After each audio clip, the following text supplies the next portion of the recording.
నమస్కారం అండి. నా పేరు కళాం సంజయ్ కుమార్, హైకోర్టు అడ్వకేట్ తెలంగాణ. ఈ మధ్య రోజు తరచుగా ఫ్యామిలీ కోర్టులో విపరీతంగా కేసులు వస్తున్నాయి. నాకు కూడా ఈ మధ్య 2-3 కేసులు వచ్చాయి. అప్పుడు టెక్నాలజీ అంత లేదు, వాట్సాప్లో అంత ఎక్కువ గొడవలు లేవు. ఇప్పుడు వాట్సాప్లో వచ్చిన తర్వాత ఇన్స్టాగ్రామ్, వాట్సాప్, ఫేస్బుక్, ట్విట్టర్లు ఇవన్నీ వచ్చిన తర్వాత జనంలో అవేర్నెస్ బాగా పెరిగిపోయింది. అప్డేషన్ అయిపోయిన న్యూస్ అంతా అప్డేట్ అయిపోతుంది. ఇప్పుడు అంతా కూడా వాట్సాప్లో ఏదైనా గొడవలు పడ్డా భార్యాభర్త అది రికార్డ్ అయిపోతుంది. ఏదైనా బూతులు తిట్టుకున్నా, అన్పార్లమెంటరీ వర్డ్స్ వాడినా అది కూడా రికార్డ్ చేసేస్తున్నారు వీళ్ళిద్దరు. ఎవరికి వాళ్ళు, నువ్వు నన్ను ఏం తిట్టావు నా దగ్గర రికార్డు అని ఈయన అంటాడు, నువ్వు నన్ను ఏం తిట్టావు, నన్ను ఏం కొట్టావని ఈమంటది. ఎవరు వాళ్ళు రికార్డ్ చేసేసుకుంటున్నారు వాట్సాప్లో. ఒకప్పుడు వాట్సాప్ లేదు, టెక్నాలజీ అంత లేదు. ఒకప్పుడు అంత మనకి ప్రూఫ్ కూడా ఉండేది కాదు. ఇప్పుడు ఎవిడెన్స్ ఎక్కువైపోయింది, ప్రాక్టికల్గా చూపించేస్తున్నారు ఎవిడెన్స్. ఇప్పుడు టెక్నాలజీ బాగా డెవలప్ అయిపోయింది, ఇవి చూపించేస్తున్నారు.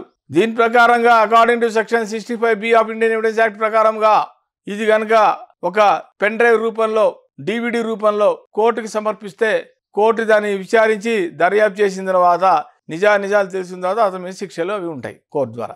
ఎట్లా అయిపోయిందంటే ఫ్యామిలీ కోర్టులలో భార్యాభర్తలు గొడవలు రావడానికి ఈ వాట్సాప్లే, ఈ చాటింగ్ చాలా డేంజర్. అర్ధరాత్రి 1 గంట అయినా 2 అయినా చాటింగ్ చేస్తూనే ఉంటారు. ఎవరు చేస్తారో గాడ్ నోస్. ఈవిడ గారు ఏమైనా ఆయన భర్త ఆఫీస్కి వెళ్ళిపోగా నీ ఇంట్లో కూర్చొని చాటింగు, అమ్మగారికి చాటింగు, నాన్నగారికి చాటింగు, తమ్ముళ్ళకి చాటింగు.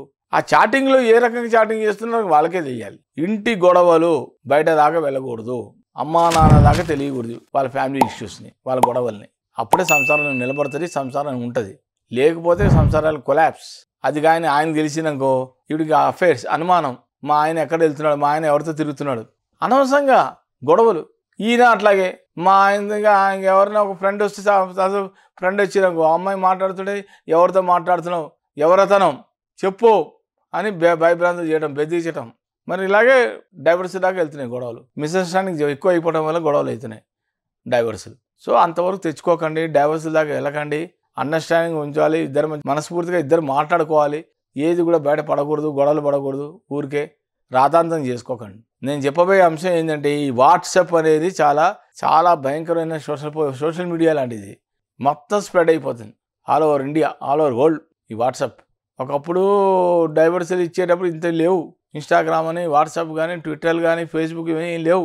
ఇప్పుడు ప్రతిదీ దాంట్లో ఫేస్బుక్లో పెట్టేస్తున్నారు, ప్రతిదీ ట్విట్టర్లో ప్రతిదీ ఇన్స్టాగ్రామ్లో పెట్టేస్తున్నారు. అర్థమైందా? స్టేటస్ పెట్టేస్తున్నారు, ఏం జరుగుతుంది ఈరోజు పొద్దున్న సాయంత్రం వరకు. ఎట్లా అయిపోయినా టూ మచ్ అయిపోయింది ఇది సోషల్ మీడియా. కాబట్టి సంసారాలు జాగ్రత్తగా చేసుకోండి, అనవసరంగా రాధాంతం చేసుకోకండి. నేను అంతమంది కూడా చెప్పా, డైవర్స్ గురించి చాలా చెప్పాను. ఈ డైవర్స్లో ఒక టాపిక్ ఏంటంటే ఇవాళ నేను చెప్పబోయే టాపిక్ ఓన్లీ వాట్సాప్. వాట్సాప్లో అనవసరంగా చాటింగ్లు చేసుకోవడం, ఇద్దరి మధ్య, భార్యాభర్తల మధ్య అనవసరంగా గొడవలు పడుతూ ఇంటికి దృష్టికి తీసుకెళ్లకుండా మీలో మీరు అండర్స్టాండింగ్ పెట్టుకొని అనవసరంగా ఫ్యామిలీ మ్యాటర్స్ని బయట దాకా లాక్కండి. అనవసరంగా మీ ఫ్యామిలీ అయినా వీళ్ళ ఫ్యామిలీ అయినా అనవసరంగా పెద్దగా ఇష్యూ చేయకండి. ఇష్యూ చేయటం వల్ల మళ్ళీ మీలో మనస్పర్ధాలు రావటం వల్ల, డిఫరెన్స్ ఆఫ్ ఒపీనియన్ రావటం వల్ల మీరు అనవసరంగా గొడవలు పడి, అసలు దేనికి గొడవలు పడాలి, ఇద్దరు కొట్టుకుంటారు, తిట్టుకుంటారు. అవన్నీ వాట్సాప్లో రికార్డ్ చేయడాలు, ఇవన్నీ కోర్టుకి చూపించి అవసరమా మీకు? ఇది కోర్టు దాకా వెళ్ళడం మీకు అవసరమా? ప్రతి ఫ్యామిలీలో ఉంటుంది గొడవలు, ఇంట్లోనే ఉంచుకోండి. అది దాన్ని రికార్డ్ చేయడం ఎందుకు? అది వాట్సాప్లో రికార్డ్ చేయడం ఎందుకు? అది అవసరం? అవన్నీ కూడా ప్రజలకు చెప్పాలి అవసరం ఇవన్నీ. వాళ్ళన్నీ మళ్ళీ ఒక టీవీలాగా పెట్టుకొని అన్ని చూడటం, జడ్జి గారు చూసేదాకా అవసరం అని ఆయన అడిగాడా? మిమ్మల్ని అడగలేగా. కాబట్టి ఈ వాట్సాప్లు కొంచెం తగ్గించుకుంటే సంసారాలు బాగుపడతాయని నా ఉద్దేశం. నమస్కారం.